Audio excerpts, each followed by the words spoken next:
You made it. You made it to a million. Glad you're here. This is our fifth Publishing Insider Summit, and we're thrilled to be at a beautiful location to talk about a very interesting topic here for the next 3 days. I'm John Whitfield. I run our sponsorship group here at MediaPost, and throughout the 3 days, you'll be hearing from some of our sponsors who have some great solutions to share with you. And today, we'd like to kick off the day with Tyler Putterman. Tyler is with LiveRamp, a company that's been supporting several of our events over the last year and a half or so, and we're thrilled to have them here with the Publishing Summit. Tyler is the head of strategic partnerships for publishers at LiveRamp, and today she's going to be talking to you about people-based marketing for platforms. So please give a warm welcome to Tyler.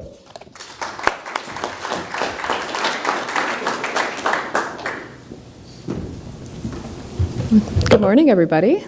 How's everyone doing? Good, good. Thanks for being here for this early morning presentation. So as John said, I'm Tyler Putterman from LiveRamp, and I'd like to talk to you a little bit about people-based marketing, but from a publisher perspective. So sticking with the theme of the conference here, in case anyone isn't already clear, the duopoly we're referring to is Google and Facebook. So I've heard various stats ranging from 90% of all new media dollars to 150% of all media dollars and your firstborn child goes to these two players. All right, so all joking aside, whatever the actual stat is, the reality is these guys are behemoths in the space, and they create a lot of publisher solutions, but also create a multitude of challenges at the same time.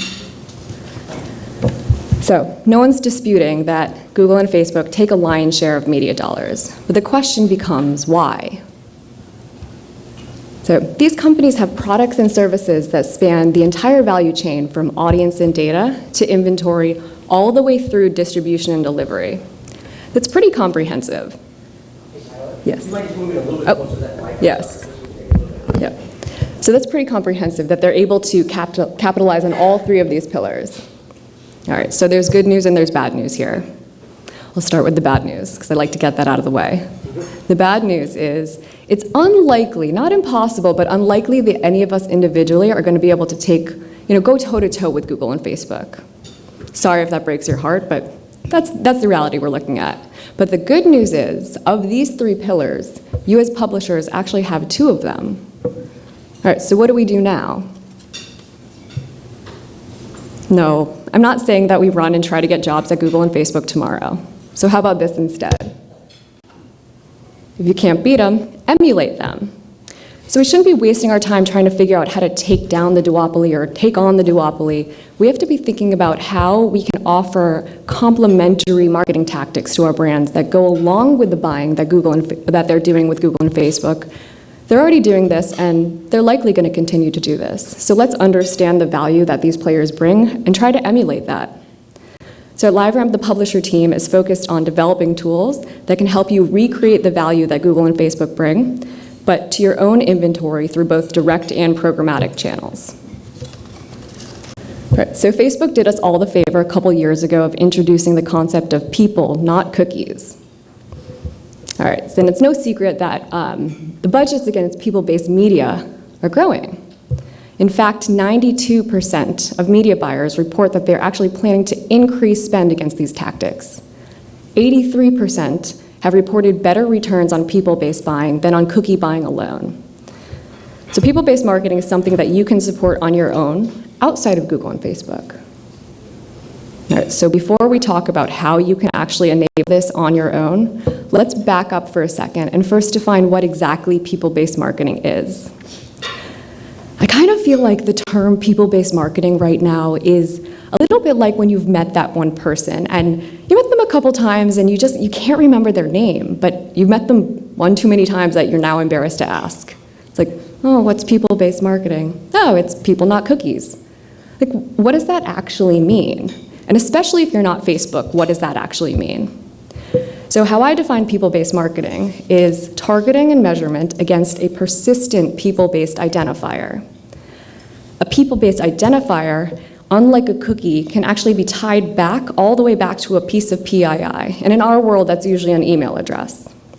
A cookie can be tied to other cookies, and it actually can be tied to other mobile identifiers as well.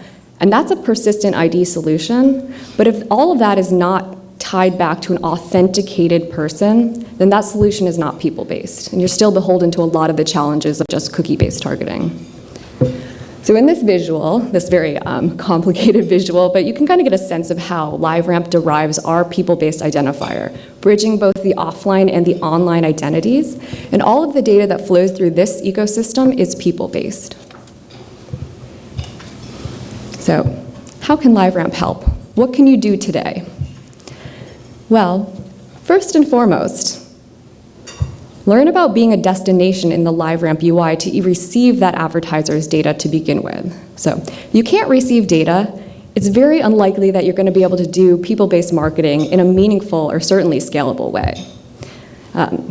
With LiveRamp's onboarding services, you can offer the same capabilities as Google Customer Match or Facebook Custom Audiences, but again, direct on your own inventory.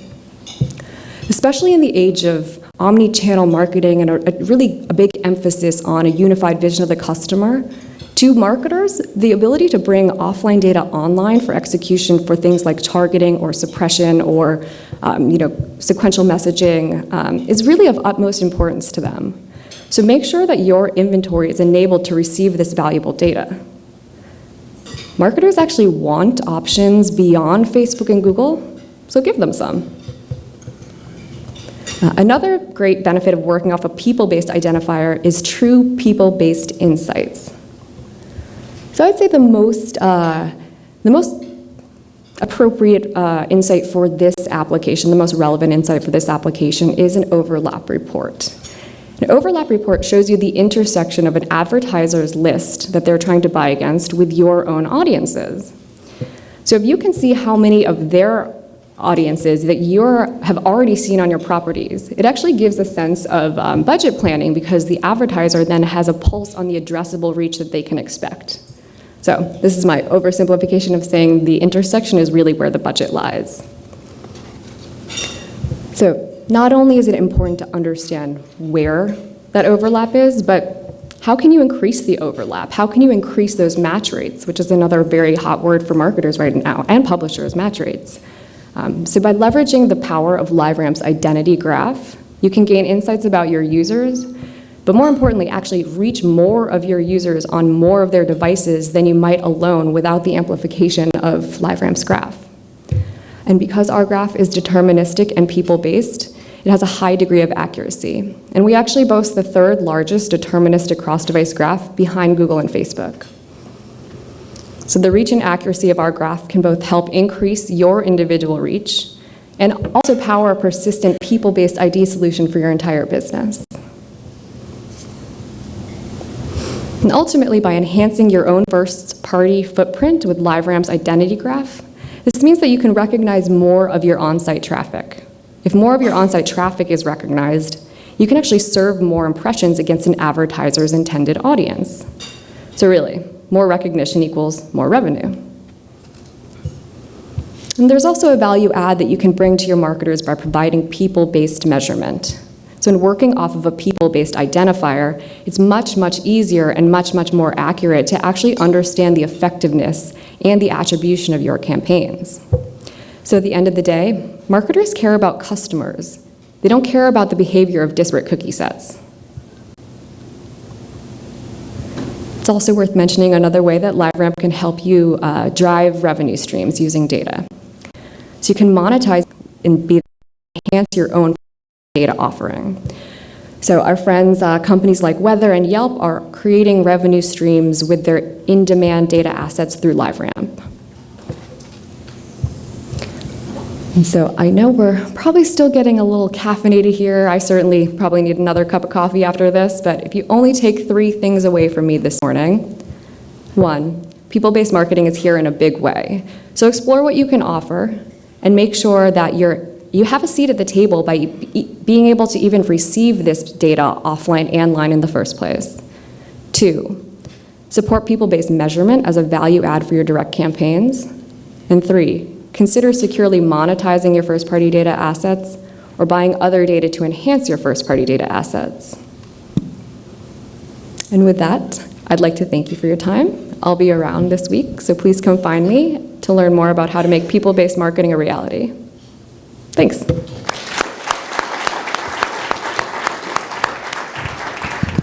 All right, Tyler, thank you so much. Thanks for kicking us off. Nice and succinct. Yeah, so grab Tyler, or Tyler, do you have a colleague that's here as well, or a couple colleagues? Okay, so there's Spencer and Leslie, the lovely Leslie. Okay, so Spencer, Leslie, Tyler, grab these guys if you have more questions about what LiveRamp's doing in the publisher space. Steve Smith. Actually, we're going to get you introduced, but do we want to go right now or no, wait? 10 minutes. Okay, we're going to take 10 minutes.